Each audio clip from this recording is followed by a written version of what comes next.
नमस्कार दोस्तों, मैं आपको किरात अवतार की वो कथा सुनाऊंगा जब पांडव वनवास में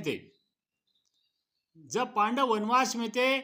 तब एक दिन अर्जुन ने निर्णय लिया कि हिमालय पर जाकर तपस्या करनी चाहिए और देवादिदेव शिव को प्रसन्न कर वरदान में कुछ दिव्य अस्त्र शस्त्र प्राप्त करना चाहिए।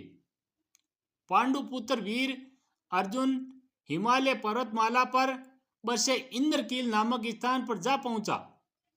यहाँ ऋषियों के अनेक आश्रम थे। वातावरण बड़ा शांत और सुरभिमय था। वहां पहुंचकर अर्जुन ने अस्त्र शस्त्र उतार दिए और एक शिवलिंग के सामने एकाग्र होकर तपस्या में बैठ गए।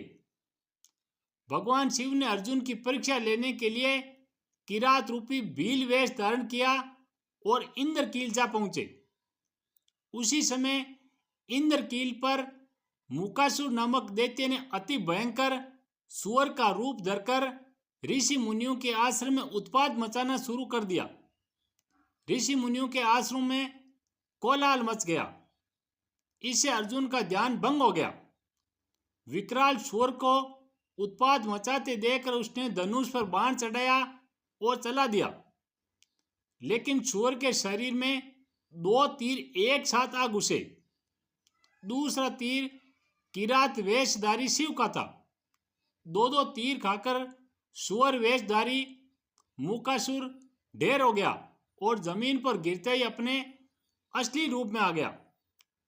सुअर का वध किसने किया, इस बात को लेकर अर्जुन और किरात रूपी शिव दोनों अड़ गए। शिव की लीला थी कि उनमें और अर्जुन में युद्ध छिड़ गया।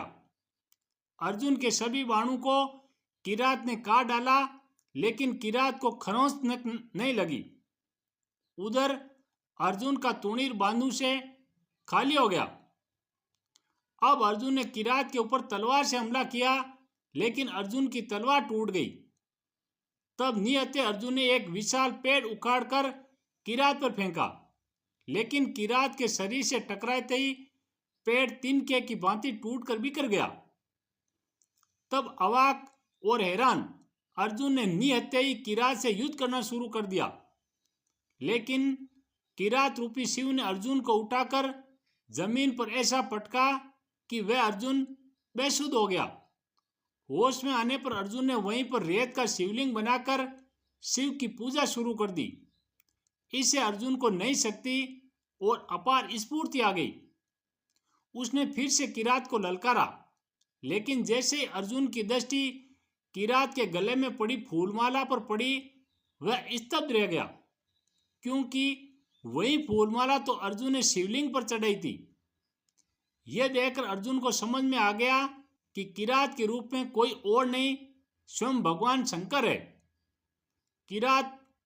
अर्जुन किरात के चरणों में गिर पड़े और अपने आंसुओं से भगवान शिव के चरणों को धोकर क्षमा मांगी।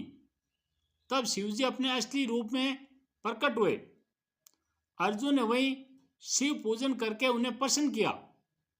देवादिदेव शिव ने अर्जुन की भक्ति और साहस की बुरी बुरी प्रशंसा की और वरदान स्वरूप अभेद्य पाशुपत अस्त्र प्रदान किया।